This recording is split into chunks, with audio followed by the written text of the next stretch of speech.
Ever wondered which is a better investment, JEPI or QYLD? JEPI, for instance, stands for JPMorgan Equity Premium Income ETF, a fund managed by the globally recognized banking institution, JPMorgan. On the other hand, we have QYLD, which is the Global X NASDAQ 100 Covered Call ETF, providing investors with exposure to the tech-heavy NASDAQ 100 index while also employing a covered call strategy.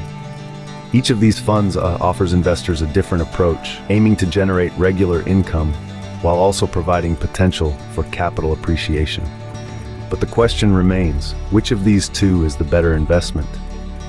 In the next few minutes, we will analyze and compare the performance of these two investments.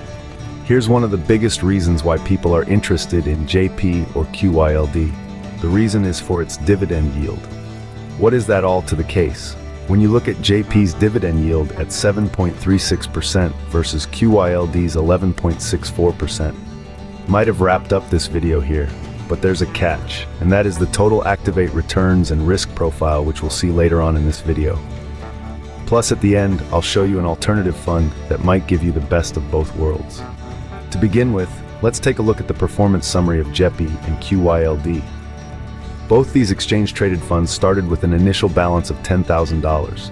Over time, the JPMorgan Equity Premium Income ETF, or JEPI, grew to $13,659. In contrast, the Global X NASDAQ 100 Covered Call ETF, known as QYLD, increased to $11,804.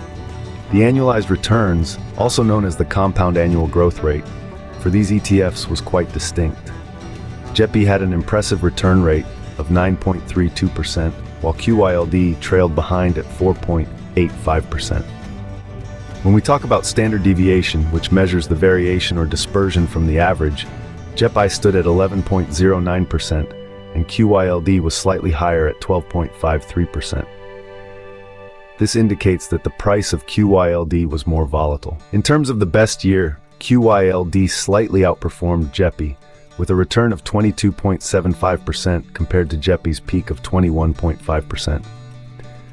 However, the tables turned during the worst year, with JEPI only dropping by 3.52%, while QYLD significantly fell by 19.43%. Remember to subscribe for more content like this, and comment on what phone you'd like me to review next. The maximum drawdown, which measures the largest single drop from peak to bottom, was less severe for JEPI at 12.99% compared to QYLD's steep drop of 23.03%. Next, we look at the Sharpe ratio, a measure of risk-adjusted return.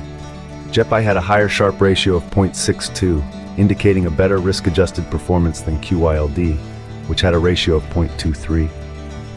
Lastly, the Sortino ratio, which adjusts for downside risk, was higher for JEPI at 1.02 compared to QYLD's 0.32, indicating that JEPI had a better risk-adjusted performance when considering negative volatility. This gives us a clear picture of the overall performance of both ETFs. Now, let's move on to the expense ratio, which is a key factor to consider while investing. The expense ratio is essentially the annual fee that all funds or exchange-traded funds, also known as ETFs, charge their shareholders. It's crucial to understand this because it directly impacts your returns. The lower the expense ratio, the better it is for you as an investor. So let's take a look at our two contenders. The JPMorgan Equity Premium Income ETF, or JEPI, has an expense ratio of 0.35%. On the other hand, the Global X NASDAQ 100 Covered Call ETF, better known as QYLD, has an expense ratio of 0.61%. Now, these numbers might seem small, but over time they can significantly affect your investment returns. Therefore, the lower expense ratio of JEPI gives it an edge over QYLD.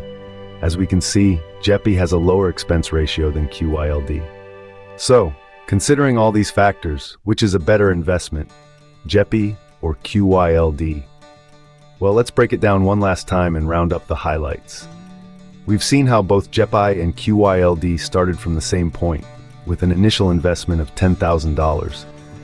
But fast forward to the end, and it's clear that JEPI has pulled ahead, boasting an impressive end balance of $13,659 compared to QYLD's $11,804. In terms of annualized return, there's a stark contrast too.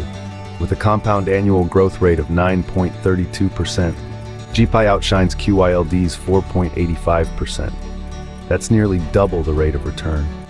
Moreover, JEPI's lower standard deviation suggests a less volatile and therefore potentially less risky investment.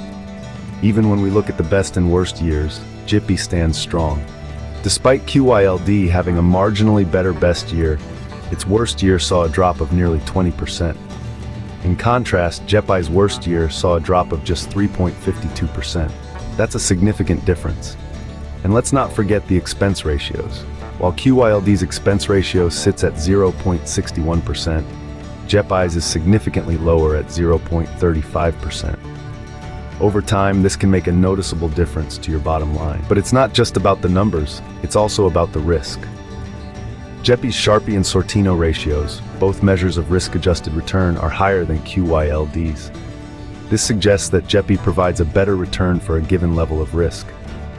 If you're looking for a higher yielding asset similar to QYLD for a lower expense ratio at 0.29%, than both of them and a higher overall return, you should look into JPIX or JPIQ. If you want total return and high dividend yield, you should consider JEPQ. Although it does have a higher expense ratio at 0.35, it is still better than QYLD. While both JEPI and QYLD have their pros and cons, based on the data presented, JEPI seems to be a more profitable investment. However, it's always important to do your own research and consider your own financial goals before making a decision.